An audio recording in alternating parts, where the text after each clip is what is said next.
Pak.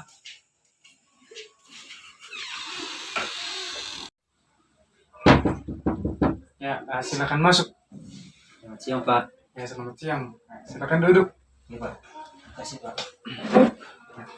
Betul dengan saudara Peksi ya? Iya, Pak. Oke. Tadi saudara Peksi kesini naik apa ya? Naik mobil, Pak. Oh, naik mobil. Jarak dari rumah ke sini kira-kira berapa kilometer? Sekitar 30 kilometer. Wah, jauh ya? Iya, Pak. Wah, lumayan jauh. Nah, sebelum lebih lanjut, pasti saudara Peksi datang ke sini ada tujuannya. Kira-kira apa tujuan saudara datang ke sini? Iya, Pak. Jadi saya datang kemari ingin meminta alternatif pemecahan masalah yang sedang saya alami, Pak. Oh, begitu ya. Jadi saat ini kamu mengalami masalah. Iya, Pak. Oh, iya. Nah, sebelumnya saudara Peksi sudah pernah melakukan konseling? Belum pernah, Pak. Belum pernah. Iya, Pak. Oke. Jadi Bapak sedikit jelaskan dulu. Jadi konseling individual itu adalah konseling yang dilakukan oleh konselor kepada konseling, di mana Bapak di sini berperan sebagai konselor dan kamu berperan sebagai konseli. Dan di dalamnya bersama-sama nanti kita akan menyelesaikan dan mencari alternatif pemecahan dari masalah yang kamu hadapi. Ngerti ya? Oke. Nah, karena kamu sebelumnya belum pernah melakukan konseling, Bapak di sini akan menjelaskan lebih dahulu asas-asas yang ada dalam bimbingan konseling. Ada yang namanya asas kerahasiaan. Jadi setiap apapun yang dibicarakan di dalam ruang konseling pada saat ini semuanya bersifat rahasia dan tidak akan terbongkar kemana-mana, tidak akan disampaikan ke siapapun. Jadi hanya kita berdua yang tahu. Kemudian ada yang namanya asas keterbukaan. Jadi dalam ruang konseling kita hari ini, kamu bebas terbuka menyampaikan segala apapun yang menjadi permasalahanmu. Dan ada juga asas kesukarelaan. Jadi dalam mengikuti konseling ini, kamu sukarela datang sendiri dan tanpa ada paksaan. Iya, Pak. Oke.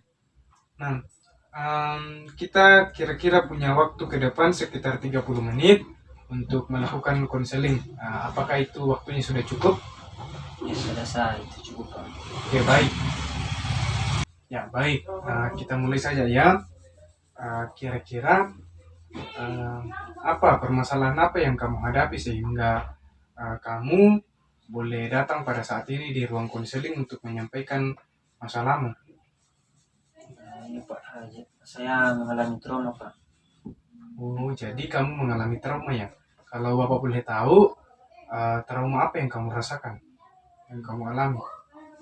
Saya mengalami trauma mengendarai sepeda motor, Pak. Oh, mengendarai sepeda motor. Iya, Pak. Coba, bolehkah kamu menguraikan pengalaman seperti apa yang menyebabkan kamu trauma mengendarai sepeda motor? Jadi begini, Pak. Dulu waktu saya SMP kelas 7, saya diajari mengendarai sepeda motor oleh bapak saya. Karena bapak saya ingin saat saya SMA saya sudah lihai dalam mengendarai sepeda motor. Saat itu saya keseringan menggunakan sepeda motor di dalam gang saya, Pak. Sedikit-sedikit bawa motor. Itu karena keenakan rasanya, Pak. Suatu saat ayah saya menugaskan saya untuk membeli makanan burung di pasar, Pak. Dengan semangat saya mengendarai sepeda motor karena ini pengalaman pertama saya mengendarai motor di jalan raya. Saat di jalan saya mengendarai sepeda motor dengan santai hingga sampai di lampu merah. Lalu saya melihat polisi lalu lintas yang sedang berjaga. Saya merasa takut karena saya belum mempunyai SIM. Setelah itu saya melaju dengan kecepatan tinggi sampai saya kehilangan kendali. Oh, ya, ya, ya, ya. Em, Lalu masih ada? Lalu saya belok haluan, tetapi saya tidak memasang rating terlebih dahulu sehingga saya ditabrak oleh mobil dari belakang dan badan saya jatuh terpental dari motor dan berguling-guling di motor. Setelah itu saya merasakan takut dan merasa cemas untuk naik motor lagi, Pak. Oh, jadi apakah gara-gara kamu mengalami kejadian seperti itu, kamu sudah mengalami trauma sampai hari ini? Tidak, Pak. Saya masih ada satu kejadian lagi yang membuat saya mengalami trauma sampai hari ini. Oh, baik. Coba kamu ceritakan pengalaman apa lagi yang kamu rasakan? Ya, Pak, setelah saya mengalami kecelakaan itu, saya merasa takut untuk mengendarai sepeda motor lagi. Sehingga suatu saat saya ada pelajaran olahraga di sekolah sekitar jam 5 pagi. Saat itu saya diantar oleh kakak perempuan saya. Kemudian di jalan saya masih teringat-ingat tentang kejadian-kejadian yang saya alami saat itu. Saya mau dekat dari sekolah saya, kakak saya terlihat tidak melihat jalan di aspal yang penuh dengan oli yang menyebabkan uh, motor kami oleng dan tidak terkendali lagi, sehingga saya dan kakak saya langsung jatuh dari motor, Pak. Kemudian dari situ saya merasa takut sekali untuk mengendarai sepeda motor lagi, sampai-sampai saya melihat teman-teman saya mengendarai motor saja, saya merasa takut sekali. Pengalaman inilah yang membuat saya mengalami kecemasan hingga mengalami trauma yang sampai saat ini masih saya rasakan, Pak. Oh, baik. Jadi kamu mengalami trauma gara-gara pernah jatuh membawa sepeda motor sendiri ya?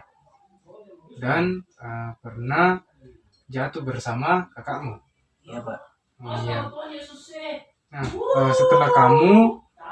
setelah trauma yang kamu alami akibat pengalaman masa lalumu, kira-kira apa dampak negatif yang kamu rasakan saat ini? Boleh ceritakan? Saya banyak dampak negatif, Pak.